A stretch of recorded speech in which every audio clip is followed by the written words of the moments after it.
Come, sit closer to the fire, let its warmth chase away the chill of the night, and let its light dance upon our faces as I tell you a story. It is a story from a time so distant that the very mountains you see were but hills, and the rivers flowed in channels long since turned to dust. This is the Africa of 2 million years ago, a world teeming with life. The air itself was different then. Damp earth after a sudden rain, acacia blossoms, the musky presence of the great herds. Imagine endless savannas, oceans of grass swaying in the breeze. Here in this ancient cradle of life our ancestors walked. They were not tall and slender like us, but short, strong, and covered in a thicker coat of hair. We know them now as Homo habilis, the handy man, resilient and quietly determined. Their days were a constant search for sustenance. Small, tight-knit family groups moved together, dark eyes scanning the horizon, reading the landscape like a living map. They sought plump, juicy roots, sweet, sticky fig fruits, and protein-rich marrow from bones left by mightier predators. Their homes were simple shelters woven from branches, sticks, and large, overlapping leaves, tucked under rocky overhangs or hidden in dense thorn thickets. Temporary havens to rest and share the day's findings. The world was their larder, but one with many guardians. Every rustle in the tall grass, every shadow at the forest edge reminded them they were not alone. The world of Homo habilis was one of constant vigilance, for danger was a companion that walked beside them every single day. The same savanna that provided them with life-giving roots and berries and the calls of distant birds also harboured creatures of formidable power. The air, so often filled with the gentle hum of insects, could change in an instant.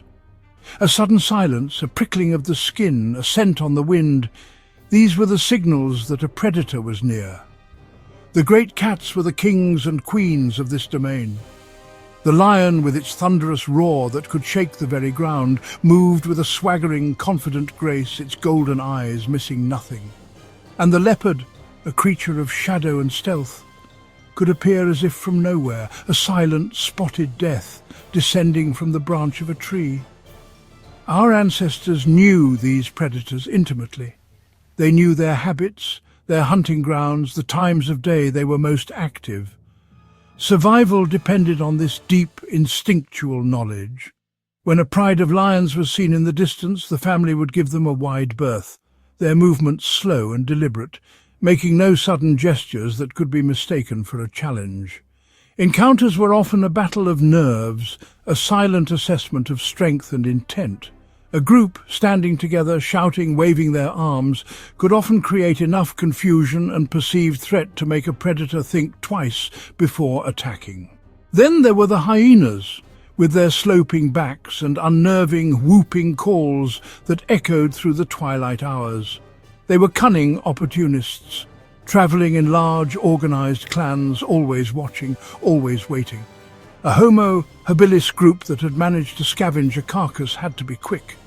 The scent of blood would draw the hyenas from miles around, and a confrontation was almost inevitable. In this world of constant threat, our ancestors were not merely passive victims, they were intelligent, innovative beings. Their greatest asset was their mind. It guided their remarkable hands. Homo habilis, the handyman, earned their name for a reason.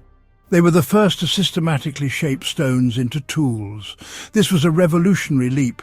They searched for the right rock, a hard, fine-grained stone, flint, quartzite. With incredible skill they struck it, with a hammerstone chipping off sharp flakes. These flakes had razor-sharp edges.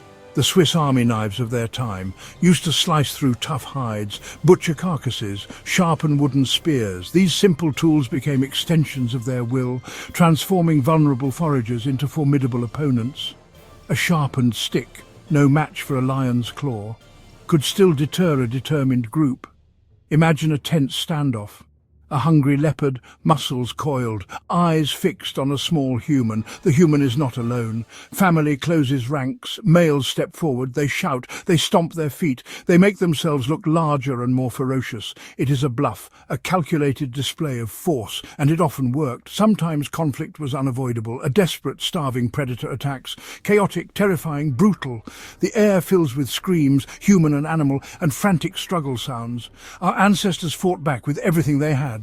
They used stone tools as weapons, jabbing, slashing. They threw rocks with surprising accuracy, aiming for the eyes, aiming for the nose. Not glorious battles, messy, desperate struggles for survival, leaving scars, physical, emotional. From these violent encounters, something profound began to emerge. For millennia, the relationship between our ancestors and the great beasts had been defined by two primal forces: fear, hunger. It was a world of avoidance and conflict, but evolution is not just about the clashing of titans. It is also about the subtle shifts, the quiet moments of change that can alter the course of history. After countless generations of struggle, a new feeling began to stir on the wind, as subtle as a change in atmospheric pressure before a storm. The sharp edges of pure aggression began to soften, worn down by familiarity, and in their place, a new emotion started to blossom: curiosity. A flicker of recognition, a shared understanding of motherhood might pass between them. The human child, seeing the baby baboon, might point and make a soft sound, not of fear but of fascination. These creatures were not just monsters in the dark, they were families with their own lives, their own young, and their own struggles. This growing curiosity was a two-way street. These upright apes were predictable. They followed certain paths, they rested during the heat of the day, and they were often surrounded by the tantalizing smell of roasted meat. A particularly bold or intelligent wolf, perhaps an outcast from its pack, might begin to shadow a human group from a safe distance. It was not looking for a fight, but for an opportunity. It learned that where the humans went, there was often food to be found, scraps left behind, or prey that the humans had driven from cover. The fear was still there, but it was now mingled with a powerful sense of inquisitiveness and potential reward. These moments of neutral observation began to accumulate. A Homo habilis mother, gathering berries at the edge of a clearing, might look up to see a female baboon doing the same, her own infant clinging to her back. A flicker of recognition, a shared understanding of motherhood, might pass between them. These moments of neutral observation began to accumulate and change the way they saw one another. The true turning point, the moment that began to fundamentally reshape the relationship between our ancestors and certain animals, it revolved around the most critical element of survival: food. The savannah was a landscape of feast and famine. A large carcass was a treasure beyond measure. For Homo habilis, bringing down a large animal was almost impossible. But scavenging from the kills of larger predators was a key strategy. This brought them into direct conflict with other scavengers: hyenas, jackals. Yet in that arena of intense competition, the first seeds of cooperation were sown, likely with the ancestors of the modern wolf. Imagine the scene. A small band of humans finds the remains of a zebra left by a lion. They work quickly with stone tools to access rich marrow within the bones. A lone wolf approaches. Its posture is submissive, head low, tail down. It keeps its distance, eyes fixed on the humans, nose twitching at the scent of food. In the past, humans would have driven it off with shouts or thrown stones. But this time, an elder does something different. He pauses and carves off a scrap of meat, then tosses it toward the wolf. The act is revolutionary. The wolf, startled but hungry, snatches the offering and retreats to devour it. A small gesture, immense implications. The wolf learns proximity can mean reward, not just conflict. The humans learn a small offering can buy peace, letting them work undisturbed. The exchange repeats over days, weeks, and generations, slowly building trust. Wolves, with superior smell and hearing, might begin to lead humans to carcasses they'd missed.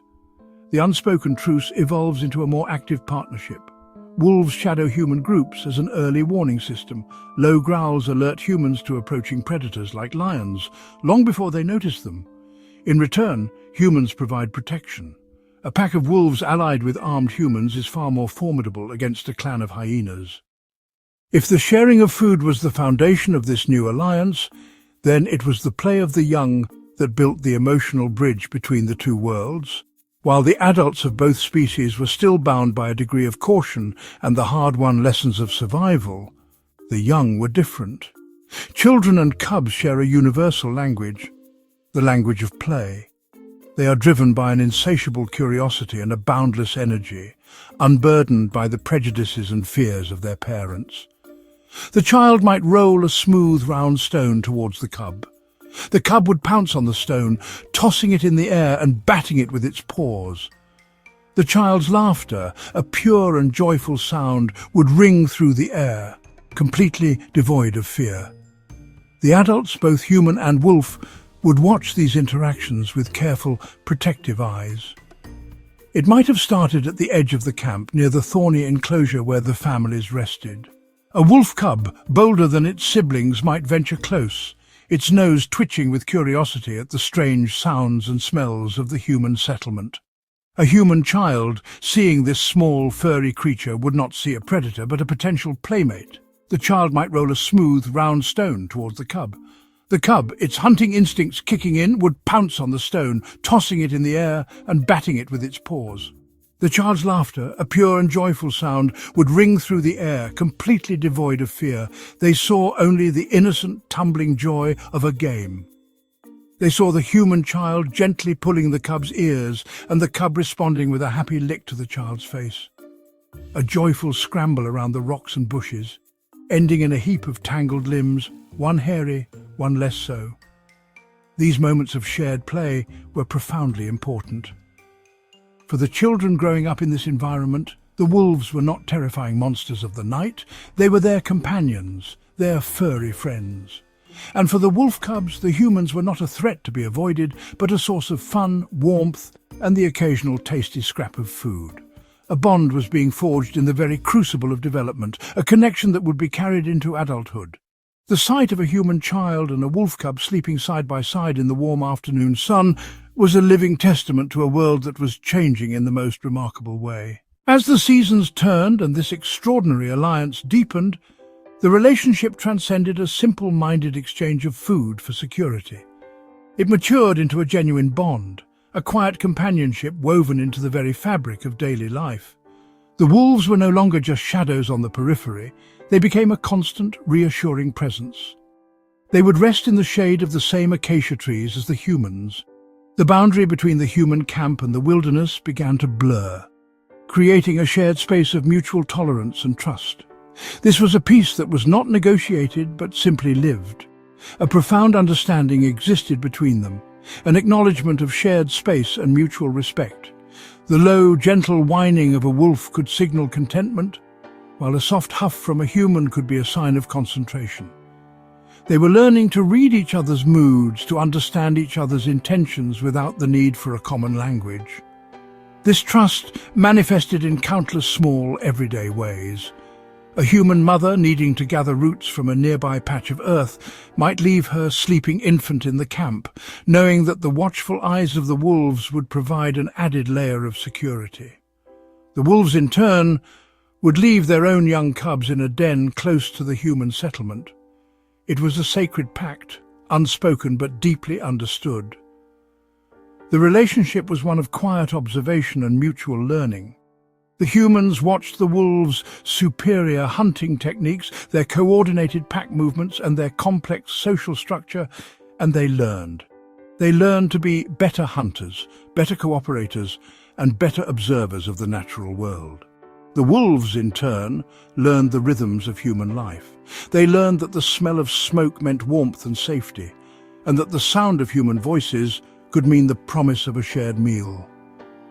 They were two different species walking parallel paths that had now, miraculously, intertwined. They were the quiet watchers, guardians of each other's existence. This trust was the quiet backbone of a new world. And so, as our story draws to a close, I want you to picture one final scene. The sun, a great fiery orb, is sinking towards the horizon. painting the African sky in strokes of orange, purple, deep crimson. The heat of the day is bleeding out of the land, and a cool evening breeze rustles the leaves of the baobab trees. The world is bathed in a soft, ethereal light, a time of peace and transition. Our Homo Habilis family is gathered near their simple shelter, the embers of their fire beginning to glow with a comforting warmth. The air is filled with the gentle sounds of the evening, the chirping of crickets, the distant call of a nightjar, and the contented sighs of a family at rest. They are not alone. Lying near the fire just outside the main circle of light, but close enough to feel its warmth, is the wolf pack. The adults are resting, their long day of tracking and watching at an end. The cubs, their energy finally spent, are curled up against their mothers. A human child, sleepy-eyed, toddles over and sits down, leaning his small back against the warm flank of a large, patient she-wolf. She merely opens her eyes, gives a soft lick to the top of his hairy head, and closes them again. An old man, the same one who first tossed a piece of meat to a lone wolf so long ago, smiles a toothless, knowing smile. This is not a scene of domestication. The wolves are not pets, they are partners. They are free to leave at any time to return to a life of solitary hunting in the wild. And the humans are not their masters, they are their allies.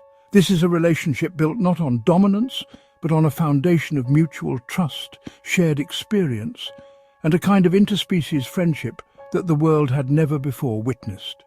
It is a testament to the idea that even in a world of sharp teeth and stone tools, a world defined by the struggle for survival, there is room for something more. There is room for empathy, for curiosity, and for peace. As the last sliver of the sun disappears and the first stars begin to prick the darkening velvet of the sky, a profound stillness settles over the savannah. Here, in the flickering firelight, is the living embodiment of a promise. It is the untold story of how conflict can give way to curiosity, and how curiosity can blossom into a bond that will, in time, change the destiny of both species forever.